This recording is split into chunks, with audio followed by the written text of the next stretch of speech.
তোমরা কি হাদিসে কুদসিটা পড়ো না ছোট ভাই আমার, ও পর্দার ছোট বোন আমার, তোমরা কি শোনো না যে আল্লাহর নবী বলেছে লাউ বালাগাত যুনুবুকা আনানাস সামা, তোমাদের গুনাহ যদি আকাশের মেঘমালা পর্যন্ত পৌঁছায়, সুম্মাস্তাগফারতানি, অতঃপর যদি আল্লাহকে বলো ইয়া আল্লাহ আপনি আমাকে মাফ করেন, আল্লাহ বলছেন গফারতু লাক, তোমাকে মাফ করব, ওয়ালা উবালি, কারো পরোয়া করব না।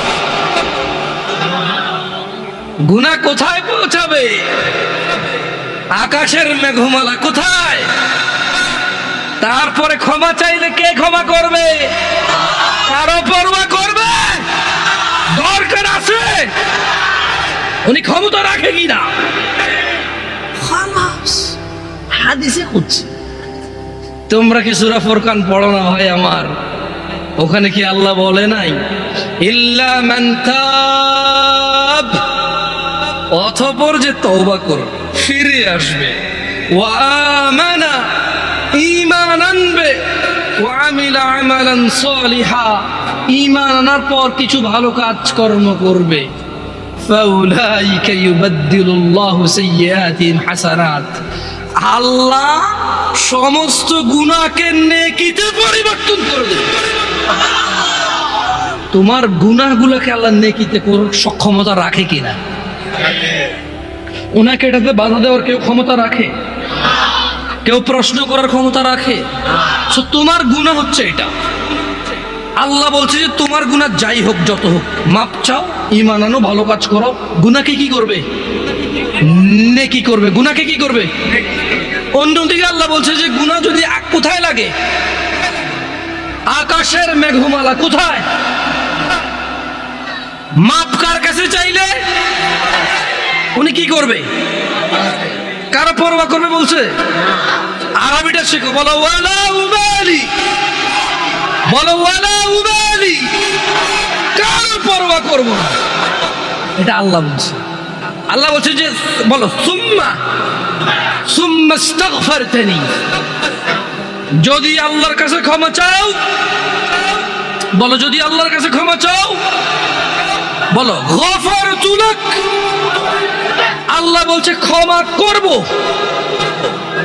ওয়ালা উবালি, কারো পরোয়া করি না। এর চেয়ে বেশি কিছু লাগবে তোমার? মরতে হবে কি হয়ে? মরতে হবে কি হয়ে? এই পৃথিবীতে হাজার অপরাধ, গুনাহ না কুফরি? নামাজ ছাড়ার অপরাধ গুনাহ না কুফরি? দিনে কয় ওয়াক্ত নামাজ ফরজ? কয় রাকাত ফরজ? এই 70 রাকাত ব্যতীত আল্লাহ নবী সাল্লাল্লাহু আলাইহি ওয়াসাল্লামের যুগে সাহাবারা কাউকে মুসলমানই মনে করতো না। বুঝো নাই? সাহাবারা বলছেন যে মানে আল্লাহ নবীর যুগে সাহাবারা সাল্লাল্লাহু আলাইহি সাল্লাম কোনো গুনাহকে কুফরি মনে করতো না, শুধু যে নামাজ ছেড়ে দিত, নামাজ ত্যাগের গুনাহকে তারা কি মনে করতো? কুফরি মনে করতো। আমি আর তোমাদের বেশি কিছু বলবো না, আমি চলে যাব। শোনো, ছেলে যত খারাপই হোক, যত অন্যায় অপরাধ করুক, শেষ পর্যন্ত বাপের সম্পদের মালিক কে? আরেকজন পৃথিবীর যত ভদ্র হোক, নম্র হোক, ও পাবে কিছু? মা তার সন্তানকে যতই মারুক, শেষ পর্যন্ত শলার দাগের মধ্যে, বেতের দাগের মধ্যে তেলটা কে লাগায়? মলমটা কে লাগায়?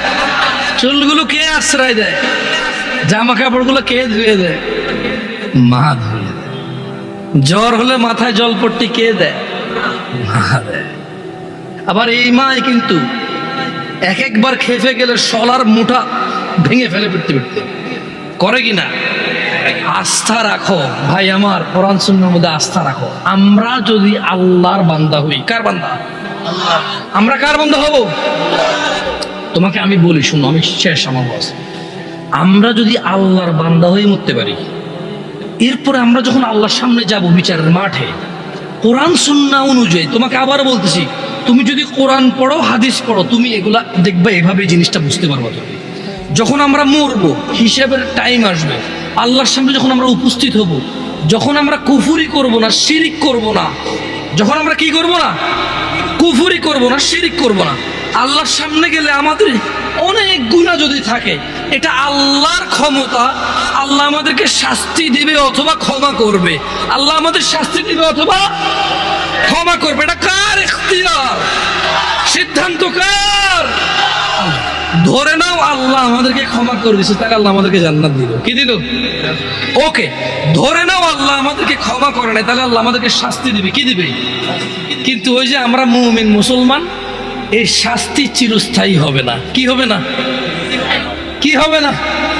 ওই যে যার যে অপরাধ, চুরি করলে 6 মাস জেল, ডাকাতি করলে 1 বছর জেল, মানুষ মারলে 12 বছর যাবজ্জীবন জেল, ওই হিসেবে আমাদের অন্যায় অপরাধ অনুযায়ী শাস্তি পাবো। কি পাবো? যদিও শাস্তি বড় ভয়ঙ্কর, আল্লাহ আমাদেরকে আশ্রয় দিকে। আমিন। আমি তোমাদের বলি, আবার বলি, শোনো, বুঝার জন্য বলি। আমি তোমাদেরকে কি বলতে চাচ্ছি তোমরা কি বুঝতেছো ভাই? আমি বলতেছি না যে অপরাধ করো, আমি মূলত বলতে চাচ্ছি তোমরা মুসলমান হয়ে মরো ভাই। আমি মূলত বলতে চাচ্ছি আমি যাতে মুসলমান হয়ে মরতে পারি, কারণ মুসলমান হয়ে মরলে অন্যায় অপরাধ থাকলেও আল্লাহ যদি ক্ষমা করে তিনি গফুর রহিম, আর যদি আল্লাহ বিচার করে তাহলে তিনি কঠোর কঠোর। তিনি যদি শাস্তি দেয় কেউ শাস্তি ঠেকাতে পারবে না, কিন্তু তিনি কারো উপরে জুলুম করবে না, অপরাধ অনুযায়ী শাস্তি ভোগ করবে। এরপরে আল্লাহকে পবিত্র করে সুন্দর করে জান্নাতে ঢুকাই দেবে। আর শোনো শোনো শোনো শোনো শোনো শোনো শোনো শোনো, তোমার চাইতে ছোট জান্নাত কেউ পায় নাই। তুমি এই পৃথিবী সমান 10টা পৃথিবীর মতো জান্নাত পাবে। সুবহানাল্লাহ। তোমার চাইতে ছোট জান্নাত কেউ পায় নাই, এর থেকে ছোট আর কম কেউ পায় নাই। পৃথিবীর তুলনায় পৃথিবীর চেয়ে বড় 10 গুণ বড় জান্নাত পাবো। কি হয়ে মরতে হবে? কয় রাকাত নামাজ পড়ে মুসলমানরা? কয় রাকাত? 17 রাকাত। যাও, আরো 2-1 মিনিট বলবো নাকি? আচ্ছা, 2 মিনিট বললে তোমাদেরকে একটা জিনিস বলে চলে যায়। দাঁড়াও দাঁড়াও দাঁড়াও দাঁড়াও, আমি দেখি বলি, বুঝছো, যাতে ভুল না হয় আমার। এতক্ষণ তো আমি বলছি না তোমাদেরকে যে অনেক অপরাধ হচ্ছে, গুনাহ, নামাজ ছেড়ে দিলে হয়ে যায় কুফরি। এটা তো আমি বাংলাতে বলছি না। আসলে এবার হাদিসের ভাষায় বলি, কেমন? মনোযোগ দিয়ে শোনো, দেখো তোমার কাজে আসে কিনা। আন জাবির রাদিয়াল্লাহু আনহু, সাহাবীর নাম কি? জোরে বলো, সাহাবীর নাম কি? জাবির। তো জাবির রাদিয়াল্লাহু আনহু বলছে যে সামি'তু নবী সাল্লাল্লাহু আলাইহি ওয়াসাল্লাম, জাবির রাদিয়াল্লাহু আনহু বলছে যে আমি আল্লাহর নবী সাল্লাল্লাহু আলাইহি ওয়াসাল্লামকে বলতে শুনেছি, ইন্না বাইনার রাজুলি ওয়া বাইনাশ শিরকি ওয়াল কুফরি তারকুস সালাহ। এই যে দেখছো, কথা কিন্তু চলে আসছে হাদিসে। আমি আমার বক্তব্য এখানে শেষ করে দিতে পারতেছি আলহামদুলিল্লাহ। কেন? কারণ আমি কথা বলতে আসছি তোমাদেরকে নামাজ নিয়ে। কি নিয়ে? নামাজ নিয়ে। আমি তোমাদেরকে বলে দিচ্ছি যে যদি নামাজ না পড়ে কুফরি হয়। এবার আমি তোমাদেরকে জাবের রাদিয়াল্লাহু আনহুর হাদিস শোনাই দিছি যে আল্লাহর নবী বলছে, ইন্না বাইনার রাজুল, নিশ্চয় একজন ব্যক্তি, ওয়া বাইনাশ শিরকি ওয়াল কুফরি, শিরক এবং কুফরের মধ্যে পার্থক্য হচ্ছে তারকুস সালাহ, নামাজ ত্যাগ করা। মানে একজন মানুষ মুশরিক না, কাফের না, 5 ওয়াক্ত নামাজি। একজন মানুষ নামাজ পরিপূর্ণভাবে ত্যাগ করেছে, সে কাফের ও মুশরিক। এটাকে আমি বলছি, ফতোয়া আমি দিছি, বলি না আল্লাহর দিকে তাকা, এখানে ক্যামেরা আছে। জাবের রাদিয়াল্লাহু আনহু বলছে যে উনি শুনছে আল্লাহর নবী বলছে যে ব্যক্তি কাফের আর মুশরিকের মধ্যে পার্থক্য হচ্ছে কি? সালাত। আমরা কি মুসলমান হয়ে মৃত্যুবরণ করতে চাই? দিনে কয় রাকাত নামাজ? ফজরে কয় রাকাত? জোহর, আসর, মাগরিব, ঈশা, এগুলো ছাড়া কেউ মুসলমান থাকা সম্ভব? আমরা মুসলমান কিনা?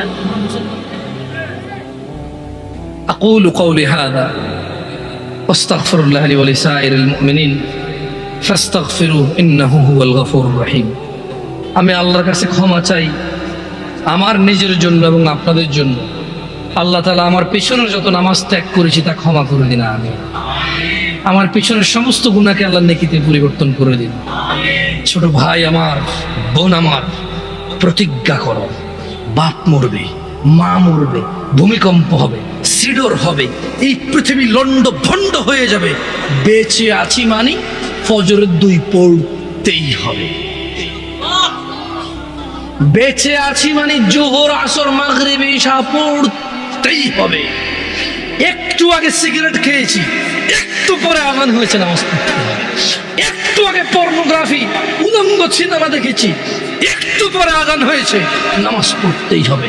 ঘুমের মধ্যে কাপড় চোপড় নষ্ট হয়েছে, মা জানে, বাপ জানে, ভাবি জানে, বোন জানে, সবাই জানে। এখন গোসল করলে সবাই বুঝবে কেন গোসল করছো।